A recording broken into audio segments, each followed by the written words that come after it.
ရိသတ်များအားလုံးပဲမင်္ဂလာပါခင်ဗျာ Star Audio Book အစီအစဉ်ကနေပြီးတော့ပရိသတ်များအားလုံးကိုပြန်လည်ကြိုဆိုပါရခင်ဗျာအခုတစ်ခေါက်တင်ဆက်ပေးမှာကတော့စာရေးဆရာစာအော်သာ Conan Doyle ရေးထားတဲ့ The Adventure of the Sparklet Brand အကြောင်းကိုဖတ်ပြတင်ဆက်ပေးမှာဖြစ်ပါတယ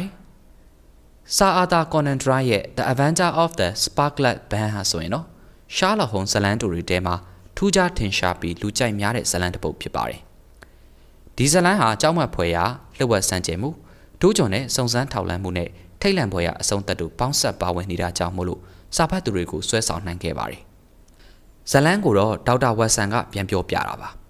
သူနဲ့ Holmes တို့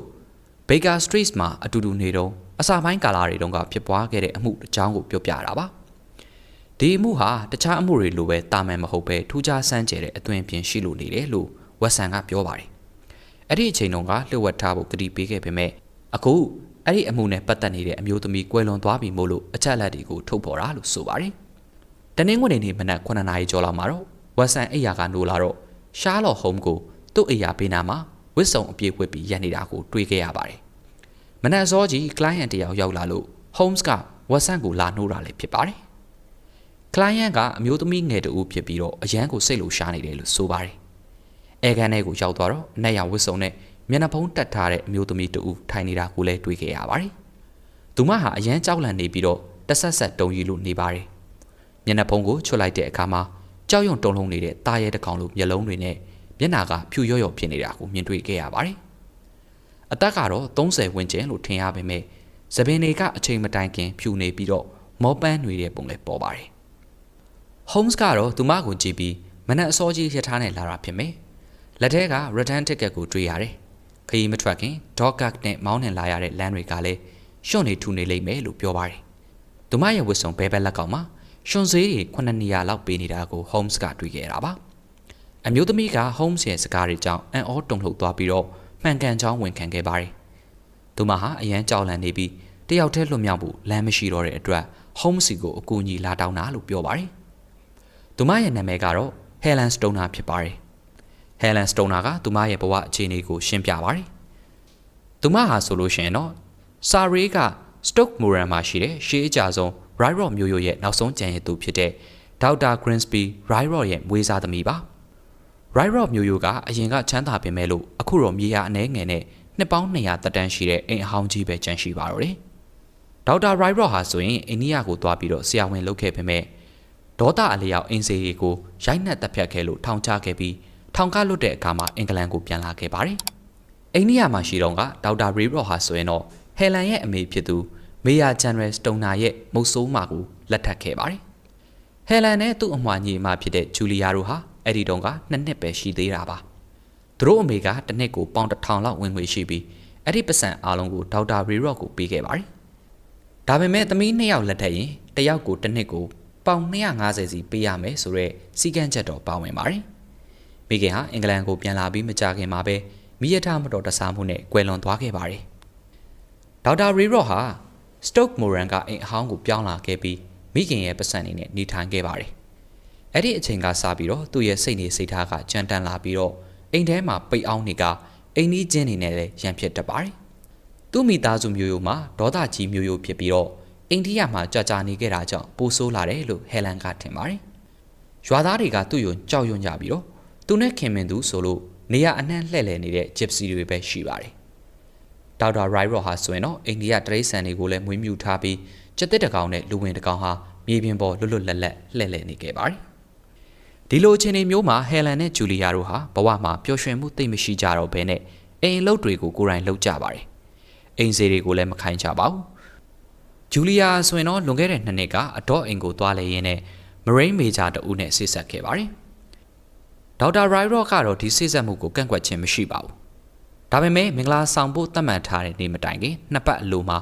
ကြောက်မက်ဖွယ်ရာဖြစ်ရတခုဖြစ်ခဲ့ပါတယ်။အိမ်ကအိတ်ခမ်းတွေကအောက်ထပ်မှာရှိပြီးဒေါက်တာအခန်းဂျူလီယာအခန်းဟယ်လန်အခန်းဆိုပြီးတော့ဘေးချင်းကလေးရရှိပါတယ်။အခန်းတွေဟာဘေးချင်းကူးလို့မရပဲဇင်းကြံတစ်ခုတည်းကိုပဲအားလုံးဖွင့်ထားတာပါ။ပဒင်းပေါက်တွေကတော့ခြံထဲကိုဖွင့်ထားပါတယ်။ဖြစ်တဲ့ညမှာတော့ဒေါက်တာရိုက်ရော့ဟာသူ့အခန်းထဲစောစောဝင်သွားပေမဲ့မအိပ်သေးပါဘူး။ဂျူလီယာကတော့အခန်းထဲကိုဆေးပြင်းလေးအနှံ့နေရတဲ့အတွက်ဟယ်လန်အခန်းထဲလာပြီးမင်္ဂလာဆောင်ကိစ္စပြောနေပါတယ်။ ည7 နာရီလောက်မှာတော့ဂျူလီယာကပြန်မဲ့အလုပ်တကားနားမှာရက်ပြီးဟဲလန်ကိုမေးပါတယ်မနက်အစောကြီးည3 နာရီလောက်တိုင်းလေးချွန်တန်တစ်ခုကြားလာလို့မေးပါတယ်သူကအိတ်မပြောသူမို့အဲ့ဒီအတန်ကသူ့ကိုနှိုးစေပြီးဘယ်ကလာမယ်မသိဘူးဘေးအခန်းကလားချန်ပီယံကလားလို့ပြောပါတယ်ဟဲလန်ကတော့မကြားဘူးဆိုပြီးတော့ပဲပြန်ဖြေခဲ့ပါတယ်ဂျူလီယာကသူ့အခန်းတကားကိုတွက်ခတ်ပြီးအိတ်ခဲ့ပါတယ်ဟဲလန်ကလည်းပဲအဲ့ဒီညမှာအိတ်မရခဲ့ပေမဲ့မကောင်းတဲ့ခံစားချက်မျိုးဝင်နေခဲ့ပါတယ်အပြင်မှာလေပြင်းတိုက်ပြီးတော့မိုးရီရွာနေပါတယ်ရုတ်တရက်လေတိုက်တန်တွေအကြားမှာအမျိုးသမီးတစ်ယောက်ကြောက်လန့်တကြားအော်ဟဲလိုက်တန်ကိုကြားလိုက်ရပါတယ်ဒါဟာဂျူလီယာရဲ့အတန်မှန်သူမှသိပါတယ်အဲ့ရကနေချက်ချင်းခုန်ဆင်းပြီးဇင်းကြံတဲ့ကိုပြေးထွက်လို့လာပါတယ်တကားကိုဖွင့်လိုက်တဲ့အချိန်မှာတော့ဂျူလီယာပြောတဲ့အတိုင်းလေချွန်တန်မျိုးကိုကြားလိုက်ရတယ်လို့တတ်ထုလိုအရာဝတ္ထုကြီးတစ်ခုပြုတ်ကျသွားတယ်လို့မျိုးအတန်ကိုလည်းကြားလိုက်ရပါတယ်ဂျူလီယာရဲ့အခန်းတကားကဖွင့်ထားပါတယ်ဇင်းကြံမိရအောင်မှာတော့ဂျူလီယာကတကားဝါမှာပေါ်လာခဲ့ပါတယ်မျက်နှာကဖြူဖြော့နေပြီးတော့အကူအညီမဲ့စွာနဲ့တုံရင်နေပါတယ်ဟဲလန်ကသူမညီမကိုဖတ်လိုက်ချိန်မှာတော့ဂျူလီယာရဲ့ခြေထောက်တွေကခွေကျသွားပြီးတော့လဲကျသွားပါတော့တယ်အယမ်းနာကျင်နေပုံနဲ့လူးလိမ့်နေပြီးတကိုယ်လုံးဟာတဆက်ဆက်တုံရင်လို့နေပါတယ်ဟဲလန်လို့អော်ပြီးတော့လက်ညှိုးနဲ့ဒေါက်တာအခန်းဘက်ကိုထိုးပြပါတယ်ပြီးတော့အဖွဲအစပြောက်ပါတဲ့အဖွဲလို့ပြောပြီးတဲ့နောက်မှာတော့ပုတ်ပြီးတော့တဆက်ဆက်တုံရင်လာကစကလုံးတွေထွက်မလာတော့ပဲတတိမိသွားပါတော့တယ်ဟဲလန်ကအော်ခေါ်တဲ့အခါမှာတော့ဒေါက်တာရိုက်ရော့ကသူ့အခန်းထဲကနေပြေးထွက်လာပါတယ်ဒေါက်တာရိုက်ရော့ဟာဂျူလီယာရဲ့ဘေးကိုရောက်လာပြီးသွေးပူအောင်လို့အရက်တိုက်ဆရာဝန်ခေါ်ရာတွေပြုတ်လို့ပေးပေမဲ့တတိပြန်မလဲလာတော့ဘဲနဲ့ကွယ်လွန်သွားခဲ့ပါတော့တယ်။ Holmes ကလေချွန်တန်နဲ့တတ်ထုတန်ကိုကြားရသလားလို့မေးပါတယ်။ဟဲလန်ကတော့လေပြင်းတိုက်တဲ့အတန်နဲ့အေဟောင်းကြီးရဲ့အတန်လေးကြောင့်တေချာမပြောနိုင်ပေမဲ့ကြားရတယ်လို့ထင်ကြောင်းကိုပြောပါတယ်။ဂျူလီယာတိတ်ဆုံးချိန်မှာညဝဲအင်ကြီးနေပါ။ညဘက်လက်ထဲမှာမီဂျစ်ဆန်ကျွမ်းနေတာကိုတွေ့ရပြီးဘဲဘက်လက်ထဲမှာတော့မီဂျစ်ပူကိုတွေ့ရပါတယ်။ဒါကသူမအလန်တကြားဖြစ်ပြီးမီဂျစ်ချစ်ကြည့်တယ်ဆိုတာကိုပြပါတယ်။စုံစမ်းရေးမှာတော့ခေါ်နာကဂယုတဆိုင်စစ်ဆေးခဲ့ပေမဲ့လို့တိတ်ဆုံးရခြင်းအကြောင်းရင်းကိုရှာဖွေမတွေ့ရှိခဲ့ပါဘူး။အခန်းတကာကအတွင်းကနေတုတ်ခတ်ထားပြီးပဒင်းပေါက်တွေကလည်းတန်တိုင်တွေနဲ့ပိတ်ထားပါတယ်။နေရန်တွေနဲ့ကြမ်းမြေကိုစစ်ဆေးတဲ့အခါမှာလည်းပဲတာမန်ပဲလို့မြင်တွေ့ရပါတယ်။မိကိုခေါင်းနိုင်ကတော့ကျဲပေမဲ့တန်တိုင်တွေနဲ့ကာထားပါတယ်။ဒါကြောင့်ဂျူလီယာတိတ်ဆုံးချိန်မှာလုံးဝတယောက်တည်းပဲရှိနေခဲ့တာပါ။သူ့ရဲ့ခန္ဓာကိုယ်မှာလည်းအကြမ်းဖက်ခံရတဲ့လက္ခဏာမျိုးမရှိပါဘူး။အစိတ်ရှိမရှိစစ်ဆေးခဲ့ပေမဲ့လည်းမတွေ့ရှိခဲ့ရပါဘူး။ခေါ်နာကတော့ကြောက်လန့်တကြားဖြစ်ပြီး nervous shock နဲ့သေဆုံးတယ်လို့ကောက်ချက်ချခဲ့ပါတယ်။အဆက်ပြောက်ပါတဲ့အဖွဲဆိုတာကတော့ gypsy အဖွဲကိုပြောတာလား။ဒါမှမဟုတ်သူတို့ခေါင်းစည်းတဲ့အဆက်ပြောက်တွေပါတဲ့အဝတ်တွေကိုပြောတာလားဆိုတာဟဲလန်သိချာမသိပါဘူး။နှစ်နှစ်လောက်ကြာပြီးတဲ့နောက်မှာတော့ဟဲလန်ဟာတငယ်ချင်းဖြစ်သူပါစီအာမီတေ့ချ်နဲ့ဆက်ဆက်ခဲ့ပါတယ်။ဒေါက်တာရီရော့ကတော့အဲ့ဒါကိုလည်းမကွမ်းကွက်ခဲ့ပါဘူး။မင်္ဂလာဆောင်ကိုຫນွေဦးမှာကျင်းပမယ်လို့သတ်မှတ်ထားပါတယ်။လွန်ခဲ့တဲ့တလလောက်ကအိမ်ရဲ့အနောက်ဘက်တောင်ပံကိုပြင်ဆင်မှုတွေပြုလုပ်နေလို့ဟဲလန်ရဲ့အိတ်ခမ်းနေရန်ကိုဖောက်လိုက်ရပါတယ်။ဒါကြောင့်သူဟာညီမဖြစ်သူဂျူလီယာတေဆုံးတဲ့အခန်းကိုပြောင်းရွှေ့နေခဲ့ရပြီးဂျူလီယာအိတ်တဲ့ကတဲ့မှာပဲအိတ်ခဲ့ရပါတယ်။လွန်ခဲ့တဲ့ညကညီမရဲ့ကံကြမ္မာကိုတွေးနေရင်ရုတ်တရက်ညီမကြားခဲ့ရတယ်ဆိုတော့လေချွန်တန်ကိုပြန်ပြီးတော့ကြားလိုက်ရပါတယ်။ကြောက်လန့်တကြားဖြစ်ပြီးတော့မိထိုးကြည့်ပေမဲ့ဘာမှမတွေ့ရပါဘူး။ဒါနဲ့ပဲအဝတ်စားလဲပြီးတော့မနက်အစောကြီးleather hat ကို dog cat နဲ့တွားကအခု Holmes စီကိုလာတာပါဟဲလန်စကားပြောနေတော့မှ Holmes ကသူမရဲ့လက်ကဝက်မှာလက်ငါးချောင်းရအဆက်ပြောက်တွေတွေ့ပါတယ်သူမကိုဒေါက်တာရီရော့ကရိုက်နှက်ခဲ့တာပါဒေါက်တာရီရော့ကတော့ဟဲလန်လာသွားတာကိုသိသိချင်း Baker Street ကိုရောက်လာပြီး Holmes ကိုချင်းချောက်ပါတယ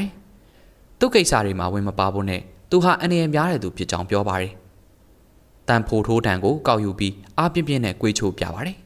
်ပြီးတော့ဒေါသတကြီးထွက်သွားပါတယ်ဒေါက်တာရိုင်ရော့ရဲ့အပြုအမူကြောင့် Holmes ကဒီအမှုဟာပို့ပြီးတော့စိတ်ဝင်စားစရာကောင်းလာတယ်လို့ဆိုပါတယ်သူကမနက်ပိုင်းမှာဒေါက်တာရိုင်ရော့ရဲ့ကွယ်လွန်သူဇနီးတဲ့ရဲ့တေတန်းစာကိုစစ်ဆေးခဲ့ပါတယ်တေတန်းစာအရတော့သမီးနှစ်ယောက်စလုံးလက်ထက်ရင်ဒေါက်တာရိုင်ရော့ရဲ့ဝင်ငွေဟာတိတိတသားနည်းသွားမှာဖြစ်ပြီးတယောက်တည်းလက်ထက်ရင်တော့သူ့အတွက်များစွာအနှောက်အယှက်ဖြစ်စေမှာပါဒါကြောင့်သူသမီးတွေလက်ထက်တာကိုမလိုလားကြောင်းအခိုင်အမာအကြောင်းပြချက်တွေတွေ့ရှိခဲ့ပါတယ်Home နဲ့ Watson တို့ဟာဆိုရင်တော့ Stoke Morgan ကိုသွားဖို့အတွက်ပြင်ဆင်ကြပါတယ်။ Holmes က Watson ကိုတနက်ယူဖို့ပြောပါတယ်။သူတို့ leather hat ကိုယထာနဲ့သွားပြီးတော့အဲ့ဒီကနေမြင်းလဲငါက Stoke Moran ကိုသွားပါတယ် လမ်းမှာတော့သူတို့ဒေါက်တာရိုက်ရော့ရဲ့အိမ်ကြီးကိုတွေ့ရပြီးအနောက်ဘက်တောင်ပံကိုပြင်ဆင်နေတာကိုလည်းတွေ့ရှိရပါတယ်။အိမ်နားရောက်တဲ့အခါမှာတော့ဟယ်လန်စတိုနာကစောင့်ကြိုလို့နေပါတယ်။ဒေါက်တာရိုက်ရော့ကတော့မြို့ထဲကိုသွားနေပြီးညနေမှပြန်လာမှဖြစ်လို့အိမ်ကိုအေးအေးဆေးဆေးစစ်ဆေးလို့ရမယ်လို့ပြောပါတယ်။ Holmes တို့အိမ်ထဲကိုဝင်ပြီးအခန်းတွေကိုစစ်ဆေးပါတယ်။အိမ်ခန်း၃ခန်းဟာဇင်းကြံတွေကိုဖွင့်ထားတာဖြစ်ပြီးပတင်းပေါက်တွေကအပြင်ကိုဖွင့်ထားပါတယ်။ Holmes ကဂျူလီယာတေဆုံးတဲ့အခန်းဖြစ်တဲ့ဟယ်လန်ရဲ့အခန်းကိုဂရုတစိုက်စစ်ဆေးပါတယ်။အခန်းထဲမှာကတင်ဗီရိုစပွဲစတာတွေရှိပါတယ်။ Holmes ကကတင်ဘေးမှာတွဲလောင်းကျနေတဲ့ခေါင်းလောင်းကျိုးကိုမေးပါတယ်။အင်စီအခန်းကိုဆက်ထားတယ်လို့ဟယ်လန်ကပြောပါတယ်။ဒါပေမဲ့တိတ်မကြသေးခင်ကပဲတက်ဆင်ထားတာလို့ဆိုပါတယ်။ Holmes ကအဲ့ဒီကျိုးကိုဆွဲကြည့်လိုက်တော့ခေါင်းလောင်းနဲ့မဆက်ထားပဲပန်ကာပေါက်ရဲ့အပေါ်ကဂျိတ်တစ်ခုမှချိတ်ထားတာကိုတွေ့ရပါတယ်။ဒီပန်ကာပေါက်ဟာဘေးကဒေါက်တာရိုက်ရော့ရဲ့အခန်းနဲ့ဆက်ထားတာပါ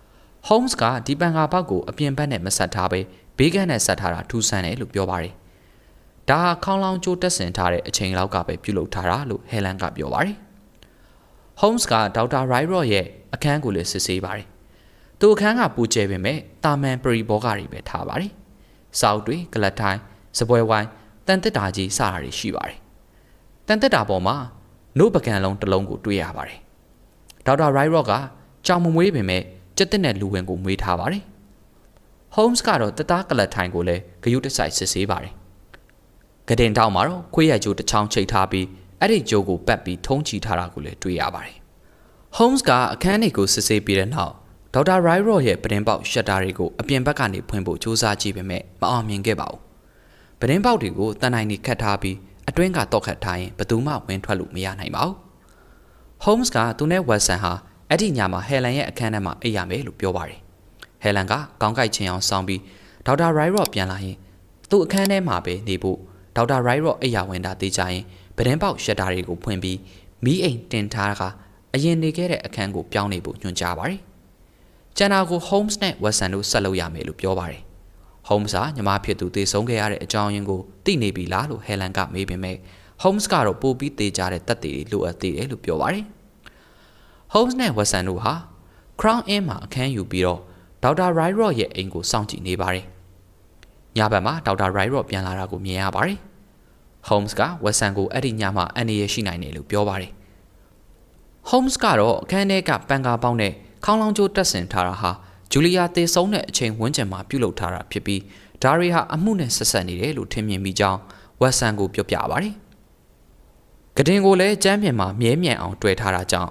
ကတင်နေရာရွှေ့လို့မရဘဲပန်ကာပေါက်နဲ့ကျိုးနဲ့အမြဲတမ်းတက်တက်ဖြစ်နေစေတယ်လို့ထောက်ပြပါတယ်။ Holmes ကတော့ဒါရီဟာကြောက်မဲ့ဖွယ်ရာပြစ်မှုတစ်ခုကိုကြိုတင်ပြုလုပ်ဖို့အတွက်အချိန်မီပြုလုပ်ထားတာဖြစ်နိုင်တယ်လို့ပြောပါတယ်။ညဘက်ရောက်တဲ့အခါမှာတော့ဟယ်လန်ရဲ့မိအိမ်အချက်ပြမှုကိုမြင်ရပါတယ်။သူတို့အိမ်ထဲကိုဝင်ပြီးတော့ဟယ်လန်ရဲ့အခန်းထဲမှာဖနှက်ချွတ်ကအလင်းအောင်မရှိဘဲနဲ့စောင့်နေကြပါတယ်။အခန်းထဲမှာအတန်အနှဲငယ်မျှမကြရအောင်တိတ်ဆိတ်စွာနေပါတယ်။အပြင်ဘက်ကတော့ညငှက်အော်တန်နဲ့တခါတလေမှာကြက်တက်လိုကြောင်လိုအတန်မျိုးကိုကြားရပါတယ်။တကောင်ရဲ့အချိန်1နာရီ2နာရီ3နာရီတွေကုန်လွန်သွားခဲ့ပါတယ်။ရုတ်တရက်ပန်ကာပေါက်ဖက်မှာခဏတာအလင်းရောင်ကိုမြင်ရပြီးတော့စီမီလောင်နှံနဲ့တထုပူနှံပြင်းပြင်းကိုရပါတယ်။ဘေးခန့်ကလူတယောက်ယောက်မှောင်ရိပ်ခိုပြီးတော့မိအိမ်ကိုထွန်းညှိလိုက်တာပါ။နောက်ပြီးလှုပ်ရှားတဲ့အနှဲငယ်ကြားရပြီးပြန်လည်တိတ်ဆိတ်သွားပါတယ်။နိုင်ဝက်လောက်ကြာတဲ့အချိန်မှာတော့နောက်ထပ်အတန်တစ်ခုကိုကြားရပါတယ်။ရင်နွေးအိုးဆူပြီးတော့ရင်နွေးငွေ့ထပ်တယ်လို့မျိုးတိမ်မွေ့တဲ့ဆူညံတန်လေးတစ်ခုပါ။ဒီတန်ကိုကြားလိုက်တာနဲ့ Holmes ကကတင်ပေါ်ကနေခုန်ဆင်းပြီးမိချစ်ကိုချစ်ပြီးတော့သူ့ကြိမ်လုံးနဲ့ခေါင်းလောင်းကျိုးကိုအယူအမူရိုက်ပါတော့တယ်။သူမြင်လိုက်ပြီလို့ပြောပါတယ်။ Holmes ကမီးထွန်းလိုက်တဲ့အချိန်မှာပဲလေချွန်တန်ကိုဟယ်လန်ကကြားခဲ့ရတယ်လို့ Holmes လည်းကြားခဲ့ရပါတယ်။ဒါပေမဲ့ Watson ကတော့ဘာမှကိုမမြင်လိုက်ပါဘူး။ Holmes ရဲ့မျက်နှာကတော့အရန်ကိုဖြူဖြော့နေပြီးတော့ကြောက်ရွံ့ယွန်ရှာနေတဲ့ပုံပေါ်ပါတယ်